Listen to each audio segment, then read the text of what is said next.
네, 너무도 무더운 여름입니다. 그럼에도 이렇게 주님 전을 찾아 나와 예배드리는 여러분들에게 하나님의 큰 위로와 건강과 은혜와 축복이 임할 줄로 믿습니다. 우리 서로를 격려하는 마음으로 사랑합니다, 축복합니다, 은혜 받으시길 바랍니다. 서로에게 격려하시길 바랍니다. 사랑합니다, 축복합니다, 은혜 받으시길 바랍니다. 네. 기도하겠습니다. 하나님 아버지, 감사함을 드리옵나이다. 하나님 앞에 나와 예배를 드리며 하나님 앞에 찬양의 제사를 드리며 서로를 격려하며 서로를 축복하여 주시니 주여 감사함을 드리옵나이다. 하나님 아버지, 오늘 이 시간 하나님 앞에 귀한 생명의 양식을 기다립니다. 오늘도 우리에게 하늘의 양식, 생명의 양식을 허락하여 주시옵소서. 사람이 떡으로만 사는 것이 아니요 하나님의 입으로 나오는 말씀으로 사는 것을 알아 귀한 말씀으로 셈 얻는 우리의 영이 살아나는 귀한 시간 되게 하여 주시옵소서. 믿사옵고 예수님의 이름으로 기도하였사옵나이다. 아멘. 오늘 본문 말씀을 가지고 벌써 여러 번 말씀을 전한 것 같습니다. 오늘 특별히 본 말씀을 통해서 믿는 사람의 사생관, 즉 사도 바울의 사생관, 사도 바울이 그의 믿음의 아들 디모데에게 전하는 사생관, 하나님께서 사도 바울을 통해서 우리에게 말씀하시는 사생관, 또 우리들의 자녀들에게, 우리들의 다음 세대에 전할 믿는 사람의 사생관이 무엇인가라고 말씀을 통해서 함께 의뢰하는 시간이 되어야 되겠습니다. 자, 여러분, 오늘 본 말씀은 우리가 잘 알듯이 사도 바울이 믿음의 아들 디모데에게 전한 말씀입니다. 그래서 디모데는 예배소 교회에서 목회하는 목회자였죠. 그래서 바울 사도가 믿음의 아들 디모데 목회자에게 디모데 전후서를 전해준 말씀이기 때문에 목회서신이다 이렇게 말씀하기도 합니다.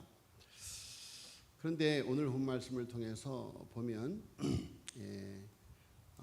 목회자만이 아니라 우리 모두는 다 왕같은 제사장들인데 하나님께서 우리에게 주시는 귀한 교훈의 말씀이 아닐 수가 없습니다. 그래서 마치 예수님께서 하늘나라로 승천하시기 전에 예수님의 제자들에게 유언과 같이 남겨놓으신 말씀, 너희는 가서 모든 족속으로 제자를 삼아서 아버지 아들과 성령의 이름으로 세례를 주고 내가 너에게 분부한 모든 것을 가르쳐 지키게 하라 라고 분부하신 것처럼 오직 성령이 너에게 임하시면 너희가 권능을 받고 예루살렘과 온 유다 사마리아 땅끝까지 이르러 내 증인이 되리라 라고 말씀하신 것처럼 사도 바울이 지금 하늘나라로 가기 전에, 즉 죽음을 앞두고 이 말씀을 사도는 믿음의 아들 디모데에게 전하고 있는 것입니다. 믿음의 아들 디모데에게. 자, 여러분, 우리는 믿음의 부모들로서 우리들의 자녀들에게 무슨 말을 해줄 수 있어야 되겠는가 하는 것입니다. 자, 여러분, 지금 말씀드렸거니와 사도 바울은 지금 죽음을 앞두고 있어요. 사형 선고를 받았어요. 지금 사도 바울은 지금 사형수로 로마 감옥에 갇혀 있습니다. 사도 바울은 성령께서 네가 죽을 날이 얼마 남지 않았다라고 가르쳐 주셨기 때문에 사도 바울은 지금 자기가 죽을 날을 알고 있어요. 사형 선고를 받았다 그런 말이에요. 자, 여러분, 우리가 기억해야 될 것은 우리 인생 모두는 다 사형 선고를 받은 사람들이에요. 한 번 죽는 것은 사람에게 정한 것이다. 죄의 값은 사망이다 라고 성경은 우리에게 분명하게 말씀하고 있습니다. 우리는 다 사형 선고를 받은 사람들이에요. 자, 여러분, 그런데 많은 사람들이 자기가 사형 선고를 받았다고 하는 사실을 잊고 살아가고 있습니다. 사형 선고를 받았다는 사실을 잊고 살아가고 있어요. 여러분, 오늘 사도 바울은 죽음이라고 하는 사형 선고를 받고 믿음의 아들 디모데에게 믿는 사람들은 이런 사생관을 가져야 된다. 이렇게 권면을 하고 있는 것입니다. 자, 여러분 금년 여름에도 각종 재난으로 많은 사람들이 세상을 떠나갔습니다. 어떤 가족이 휴가를 갔다가 계곡에서 야영을 하다가 그만 갑작스럽게 몰아닥친 계곡물에 휩쓸려서 아빠 시체도 며칠 만에, 엄마 시체도 며칠 만에, 또 자녀 시체는 실종돼서 찾지도 못하고, 여러분 그런 일들이 올 여름에도 수없이 많이 있었어요. 갑작스러운 교통사고로 세상을 떠나가는 사람들이 얼마나 많습니까? 자, 여러분 우리가 이렇게 갑작스럽게 사형 선고를 다 받았는데 중요한 것은 우리가 언제 이 세상을 떠나갔는지 아무도 모른다 그런 말이에요. 아무도 장담할 수 없어요. 오늘 설교하고 있는 제가 다음 주일날 설교하리라는 보장이 없어요. 오늘 설교를 들은 여러분들 가운데 다음 주일날 또 제 설교를 들으라는 보장을 장담할 수가 없다 그런 말이에요. 그렇죠? 그것이 사망한 음침한 골짜기 같은 세상을 살아가는 우리들의 삶이다 그런 말이에요. 그런데 중요한 것은 다 사망 선고를 받았는데 하나님께서 우리에게 기회의 날들을 주시더라 그런 말이에요. 기회의 날들. 여러분 이 기회의 날들 동안 우리는 어떻게 살아야 되겠는가? 사도 바울은 나는 이렇게 살았다 너도 이렇게 살거라 라고 믿음의 아들에게 지금 말씀하고 있다 그런 말씀이에요. 그래서 사도 바울이 믿음의 아들 디모데에게 말씀한 교훈한 이 믿음의 사람의 사생관을 통해서 디모데도 그렇게 살았고 이제까지 수없이 많은 믿음의 사람들도 그렇게 살았고 여러분 사도 바울은 2000년 전 이 세상을 떠나갔지만 여전히 우리에게 지금 말씀하고 있습니다. 할렐루야. 여전히 지금 우리에게 말씀하고 있어요. 여러분 정말로 영원히 여러분들의 자녀에게 교훈적인 삶을 살아가기를 원하십니까? 사도 바울처럼 내가 이렇게 살았으니 너도 이렇게 살아라 하고 교훈적인 삶을 살아가시길 예수님으로 축복합니다. 여러분 그것이 영원히 우리의 자녀들을 지키는 거예요. 우리들의 자녀들의 곁에 있는 것이다 그런 말씀입니다. 여러분 일평생 호요시키며 살아도 자식이 부모 보지 않으려는 사람들이 얼마나 많습니까? 정말로 장수하고 호의호식하며 살아도 부모가 자식을 자랑스러워하지 않는 그런 자녀들이 얼마나 많으냐 그런 말이에요. 여러분 영원히 제가 우리 어머니 아버지를 자랑스러워하듯이 여러분들도 여러분들의 자녀가 여러분을 자랑스러워하는 그런 사도 바울의 사생관을 갖고 살아가시기를 예수님으로 축복합니다. 자, 여러분 사도 바울은 오늘 성경 말씀을 통해서 6절에 이렇게 말합니다.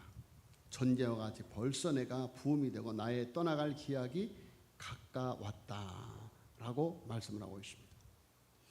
전제, 관제와 같이 벌써 내가 부음이 되고 나의 떠날 기약이 가까웠다. 자, 여러 가지 환경이나 형편으로 보아 오래지 않아 순교할 수밖에 없는 것을 예감하면서 자기의 가장 사랑하는 디모데에게 마지막으로 전하는 말씀. 그것은 바로 사명의 생이었습니다. 사명의 생. 그래서 2절에 보니까 말씀을 전파하라. 5절에 보니까 어떤 고난이 와도 전도자의 일을 내 직무를 다하라. 이렇게 말씀을 하고 있습니다. 자, 여러분 우리는 사도 바울의 사생관을 오늘 말씀을 통해서 볼 수가 있는데 바울은 죽음이 점점 다가올 때 이 죽음이란 엄숙한 사실을 어떻게 보고 있는가? 전제와 같이 내가 벌써 부음이 되었다 이렇게 말씀하고 있습니다. 그러니까 사도 바울은 사생관의 즉 죽음을 전제로 보았다라는 거예요. 그 뜻은 옛날 구약 시대에 하나님께 제물을 가져다가 제사를 드릴 때 제물에 피를 뿌렸어요. 향기로운 기름을 뿌렸어요. 자, 그런 제사를 전제 혹은 관제라고 말합니다. 제단에 부어드리니까 관제라 이렇게 이름하였던 것이죠. 자, 그래서 사도 바울은 자기가 장차 당할 순교의 죽음을 하나님의 제단에 최후로 부어드리는 제사로 보았더라 하는 이야기입니다. 자, 여러분, 사도 바울은 예수 그리스도를 만나서 구원함을 받은 다음부터 예수님이 나를 위하여 전제가 되어 주셨구나. 십자가에서 나를 위하여 속죄의 제물이 되어 주셨구나. 그래서 내가 구원을 받았구나. 내가 하나님의 자녀가 되었구나. 이런 사랑의 빛을 진 사도 바울은 나도 예수님처럼 전제가 되어지는 부어지는 삶을 살아야 되겠다. 그랬지 않습니까? 예수님께서 예수님의 제자들에게 떡과 포도주를 주면서 이것을 받아 먹어라. 이것을 받아 마시라. 이것은 내 몸이고 내 피다. 너희도 이와 같이 하여 나를 기념하라. 그렇게 말씀하시지 않으셨습니까? 그래서 이것은 단순히 떡과 포도주를 나누는 행위만이 아니라 우리의 삶 전체가 예수님처럼 나를 나누어주는 삶을 살아가야 된다. 그런 말이에요. 나를 나누어주는 삶. 그래서 블레싱, 너는 복이 될지라. 너로 말미암아 천하만민이 복을 받을 것이다. 할렐루야. 여러분, 우리는 천하만민에게 복된 존재로 살아가야 될 줄로 믿습니다. 천하만민에게 복된 존재로 살아가야 돼요. 자, 여러분, 그래서 사도 바울은 로마서 12장에서 이렇게 말해요. 너희는 하나님께 산 제사로 드리라. 그래요. 너희 몸으로 하나님께서 기뻐 받으실 만한 산 제사를 드리라. 자, 여러분, 사도 바울은 문자 그대로 자기 생활에 있어서 모든 것을 제사적인 삶을 살았습니다. 마지막 죽음까지 하나님께 최후로 드리는 제사로 고백을 하고 있는 것이죠. 자, 이것은 사도 바울뿐만이 아니라 참으로 신앙생활하는 사람의 생활은 다 이런 깊은 의미가 있다. 매일매일의 우리의 생활이 하나님께 향내 나는 제사의 생활이 되어야 된다라는 것입니다. 그런 사람의 죽음을 순교는 말할 것도 없고 보통 죽음이라 할지라도 죽음 자체가 최후의 생명을 하나님께 부어 바치는 제사적인 삶인 것이다 라는 것입니다. 자, 여러분, 우리 교회에도 하나님 앞에 이렇게 순교적 삶을 살아가는 끝까지 마지막까지 주님 나라 갈 때까지 자기를 부어 바치는 전제와 같이 부어 바치는 그런 분들이 계시는 것을 여러분들은 잘 알고 계시죠. 제가 이름 부르지 않아도 그렇죠. 정말 마지막 주님 나라 갈 때까지 자기를 다 부어 바치는 삶을 살아가는 이들이 얼마나 많은지 모르겠습니다. 여러분, 저는 우리 어머니가 돌아가시는 그날까지 하나님 앞에 자기를 부어 바치는 그런 삶을 보고 자랐습니다. 자, 여러분, 기억해야 될 것은 사도 바울은 사생관의 사, 즉 죽음을 전제로 보았다. 전제로 보았다. 나를 하나님께 부어드리는 제사다. 라고 보았다는 것이죠. 얼마나 복된 사생관입니까? 더 나아가서 나의 떠날 시각이 가까웠다라고 합니다. 죽음을 떠나가는 것으로 보았습니다. 여러분, 그래서 한국 사람들도 흔히 누가 죽었다고 하면 세상을 떠났다 이렇게 말하죠. 이건 성경의 사상과 비슷한 사상인데 죽음을 하나의 떠나는 것으로. 그런데 우리가 성경을 자세히 연구해 보면 떠난다고 하는 말의 본래 헬라어는 아나루시스라는 말인데 그 안에 아주 깊은 뜻이 담겨져 있습니다. 자, 그래서 떠난다라고 하는 원어의 뜻 가운데 하나는 멍에를 벗긴다라는 뜻이 있어요. 멍에를 벗긴다. 소나 말이 수레를 메고 먼 길을 가다가 그 일을 마친 다음에는 멍에를 벗어놓죠. 소가 밭을 갈다가 밭을 다 간 다음에 소의 목에서 농부가 쟁기를 벗겨 줍니다. 자, 여러분, 사도 바울이 예수님을 만난 다음에 예수님께로부터 그에게 이방인을 선교하라고 하는 사명의 멍에를 메어 주셨어요. 근데 이제 여러분, 그 사명의 멍에를 메는 일이 얼마나 힘들고 어려운 일이었습니까? 사도 바울이 지금 디모데에게 네가 지고 있는 그 사명의 짐이 어떠한 짐이냐? 그것은 5절에 그러나 너는 모든 일에 신중하여 고난을 받으며 전도자의 일을 내 직무를 다하라.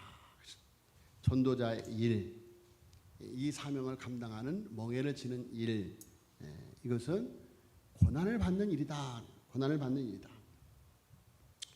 고난의 멍에, 사명의 멍에. 자, 여러분, 우리는 이 생을 살아가면서 다 멍에를 지고 있어요. 가정에서 가장으로서의 멍에, 또 엄마로서의 멍에, 자식으로서의 멍에, 많은 멍에를 지고 있는 것이죠. 그런데 사도 바울은 죽음을 그 멍에를 벗는 것이다. 하나님이 내 멍에를 벗겨주시는 것이다 라고 보았다 하는 이야기예요. 여러분, 제가 얼마 전에 말씀을 드렸습니다만 우리 어머니가 갑자기 돌아가셨잖아요. 갑자기 건강하셨던 우리 어머니가 갑자기 돌아가셨어요. 그래서 너무너무 서운해서 몇 날 며칠 자다가도 벌떡 일어나서 울고 그랬습니다. 너무너무 서운해서. 근데 오래 시간이 지나가면서 하나님이 우리 어머니를 참 복되게 가게 하셨구나. 죽음이라고 하는 멍에, 죽음이라고 하는 멍에가 얼마나 무거운 멍에입니까? 그런데 그 멍에를 하나님께서 어렵게 지게 하지 아니하시고, 그래서 제가 참 죄송한 말씀인데 그전에도 말씀을 드렸잖아요. 어떤 나이 드신 목사님이 폐렴 예방 주사를 맞아야 된다는 거예요.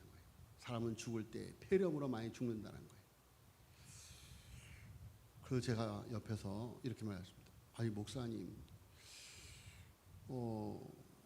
폐렴이 죽을 병이라면 왜 예방 주사를 맞아요? 한 번 주는 건 사람의 정하는 건데,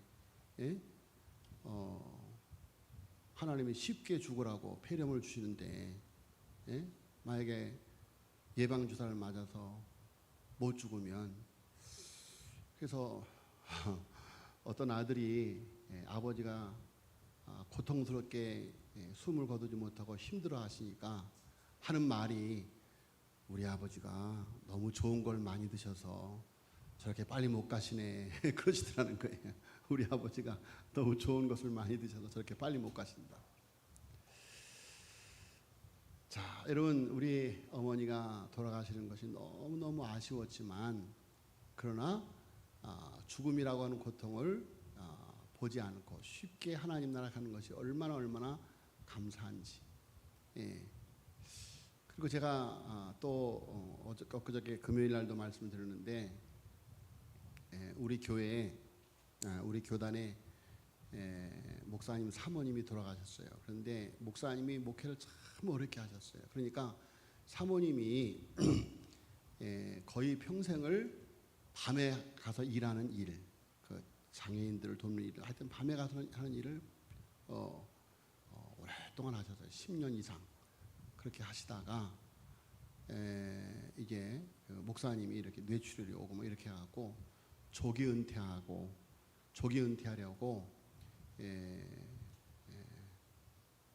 공주 고향에다가 과수원에 좋은 예쁜 집을 지었어요. 예쁜 집을 짓고 남은 생에 그것을 평안히 이제 살려고 예쁜 집을 지었습니다.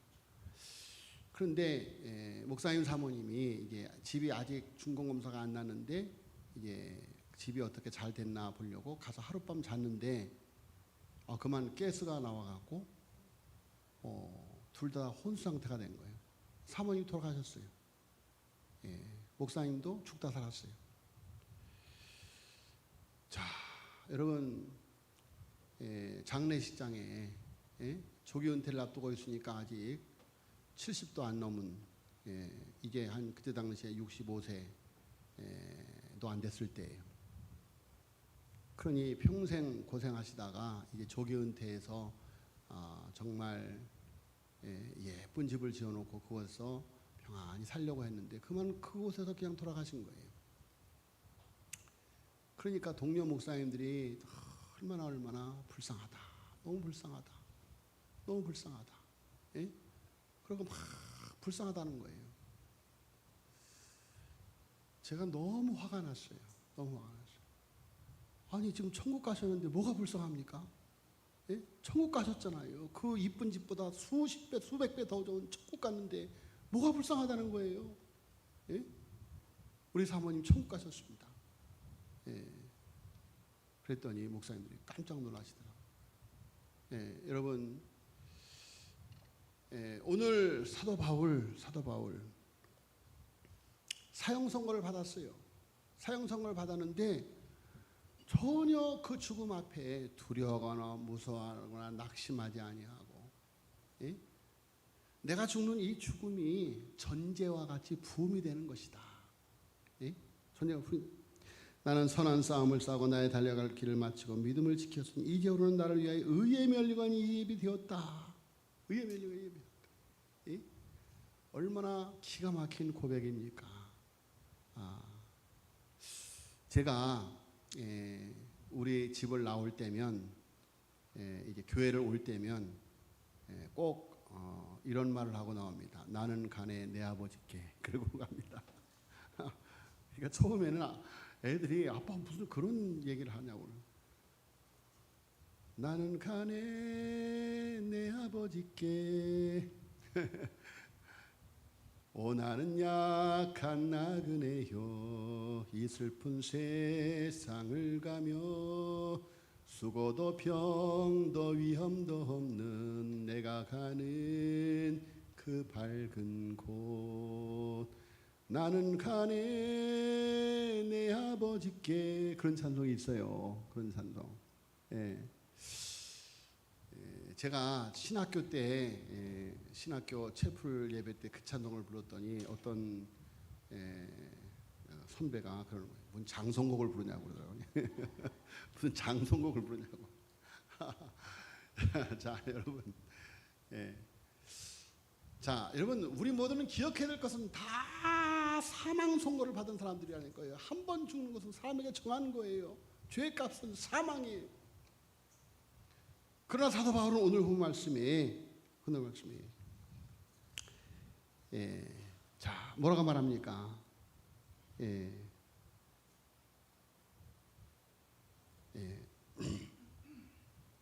사생관의 생, 사도 바울은 사람이 산다는 것을 어떻게 보는가? 어떻게 보는가? 내가 선한 싸움을 싸우고 사람이 사는 것을 영적 싸움으로 보았습니다. 나의 달려갈 길을 마치고 사람이 사는 것을 경주로 보았죠. 나의 믿음을 지켰으니 사람이 사는 것을 청지기의 생활로 보았습니다. 자, 여러분, 믿음의 사람들의 생은 선한 싸움을 싸우는 싸움이다. 그런 말이에요. 믿지 않은 사람들의 싸움은 어떤 싸움이에요? 악한 싸움이에요. 악한 싸움. 탐욕의 싸움이고 욕망의 싸움이고. 그래서 디모데전서 6장 3절에 믿음의 선한 싸움을 싸우라라고 권면하면서 영생을 취하라 이렇게 말씀을 하고 있습니다. 그래서 믿음의 선한 싸움은 영생을 취하는 싸움인데 무엇과 싸워야 되겠는가? 디모데전서 6장 3절에 다른 교훈, 이단, 무서운 겁니다. 무서운 거예요. 여러분, 신천지, 뭐 하나님의 교회 이런 이단들이 얼마나 무섭게 우리 청소년들을 지금 유혹하고 있는지 알 수가 없어요. 알 수가 없어요. 그래서 이번에 우리가 청소년 수련회에도 이단 전문가가 나와서 이렇게 강연을 하지 않으면 안 되는.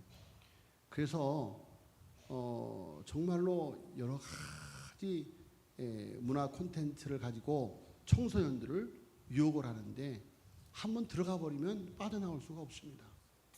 얼마나 무서운지 알 수 없습니다. 다른 교훈, 또 4절에 교만과 언쟁과 분쟁, 비방, 욕심, 탐욕 이것들을 피하라. 따를 것, 의와 경건과 믿음과 사랑과 인내와 온유를 따르라. 자, 이렇게 피할 것과 따를 것, 피할 것과 따를 것을 구별을 해서 선한 싸움을 싸우는 것. 자, 사도 바울은 그렇게 살았다는 거죠. 그렇게 믿음을 지켰다는 거예요. 자, 여러분, 우리의 믿음을 지킬 때에, 우리는 의의 면류관을 받게 되는 줄로 믿습니다. 그래서 8절에 이제후로는 나를 위하여 의의 면류관이 예비되었으므로 그랬어요. 여러분, 우리가 기억해야 될 것은 사도 바울도 이렇게 성령 충만한 사람도 완전한 삶을 살았을까요? 그렇지 못했어요. 뭐라 그랬어요? 오라 나는 곤고한 사람, 누가 나를 이 사망에서 건져야 원하는 바 선을 행치 않고 원치 않은 바 악을 행하는 것이 내 안에 있다. 여러분, 사람이 여자를 보고 음욕을 품는 것이 이미 간음하였고 형제를 보고 악하는 것이 이미 살인하였다라고 말씀하고 있습니다. 이 땅에서 선한 싸움에서 완전히 승리할 수 있는 사람은 아무도 없습니다. 그런데 예수 그리스도께서 우리를 위하여 대신 싸워주신 줄로 믿습니다.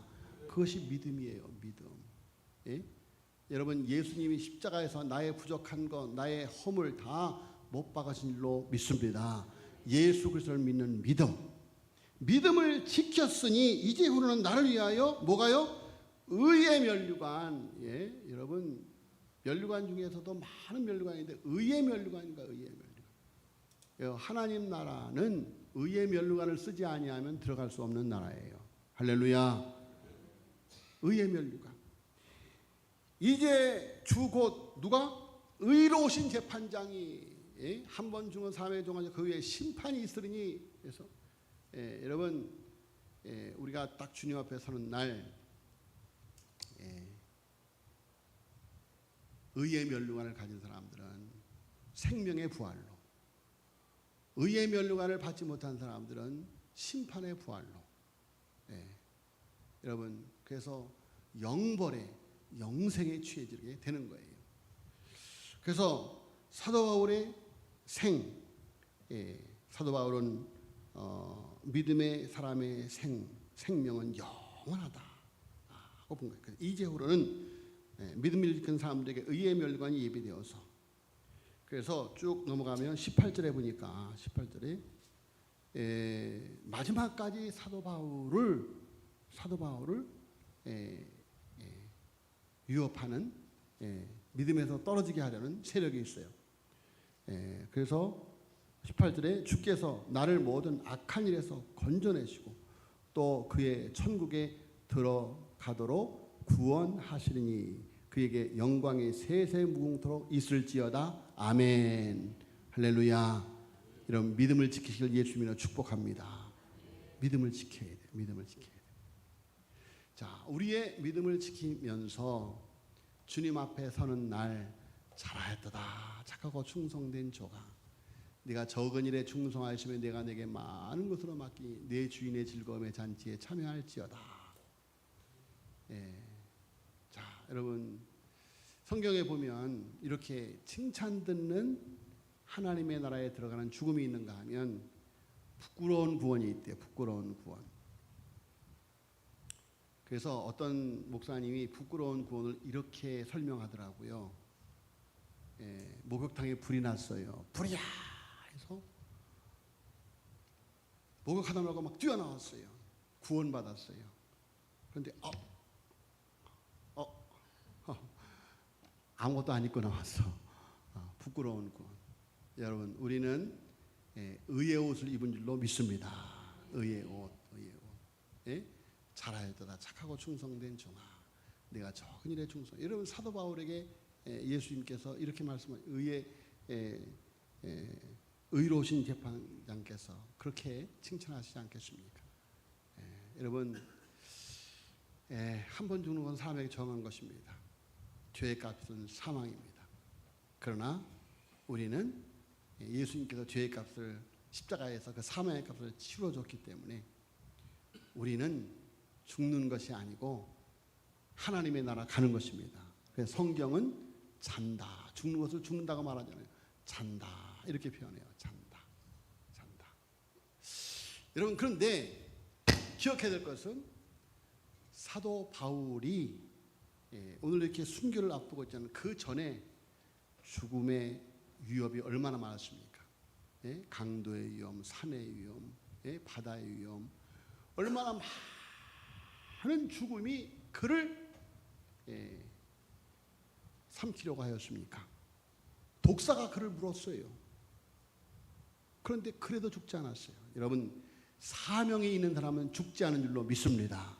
사명 다하는 날까지 주님이 지켜주실 줄로 믿습니다. 여러분 히스기야가 15년 생명 연장 받을 수 있었던 것은 하나님 내가 하는 일을 하나님이 아시지 않습니까? 하나님 앞에 벽을 맞대고 하나님 내가 사명 감당하며 살겠습니다. 그러니까 하나님이 그 생명을 15년 연장시켜 주셨어요. 할렐루야. 여러분 중요한 것은 사명이에요. 사명을 다 하면 죽어도 여한이 없어요. 사명을 다 마치지 못했다면 하나님 내 생명을 더 연장시켜 주셔서 이 사명 감당하겠습니다 하고 그 사명을 붙들고 기도하면 하나님 우리에게 기적 같은 생명을 허락해 주실 줄로 믿습니다. 여러분 믿는 사람의 사생관, 하나님께 드리는 최후의 제사, 최후의 제사. 세상 멍에 내려놓고 자유와 해방 누리는 육신의 장막을 내려놓고 하나님 나라 가는 것, 그것이 생. 여러분 하나님의 백성들은 죽음이 없습니다. 영원한 하나님의 나라가 우리를 기다리고 있습니다. 그래서 정말 죽음 앞에서 조금도 두려워하지 말고 나를 위해서 애곡하지 말고 찬송을 불러다오라고 말하였던 김한란 박사처럼 정말 하나님 앞에 오늘 사도 바울의 고백을 남겨놓는 우리 모두가 되어지기를 예수님의 이름으로 축복합니다. 하나님 아버지 사형 선고를 받은 우리들 한 번 죽는 것은 사람에게 정한 것인데 아직까지도 우리에게 사명이 있어 우리의 생명을 연장시켜 주시는 일로 믿습니다. 하나님 아버지 사는 날 동안 우리의 사명을 잘 감당하게 하여 주시옵소서. 하나님 아버지 기적 같은 삶을 살다가 우리의 사명을 다 마치고 아버지 의의 면류관을 쓰고 영생의 축복을 받을 수 있는 하나님 나라를 상급받을 수 있는 상속받을 수 있는 주의 백성들 되게 하여 주시옵소서. 믿사옵고 이 모든 말씀을 우리 구주 예수 그리스도의 이름으로 간절히 기도하였사옵나이다. 아멘.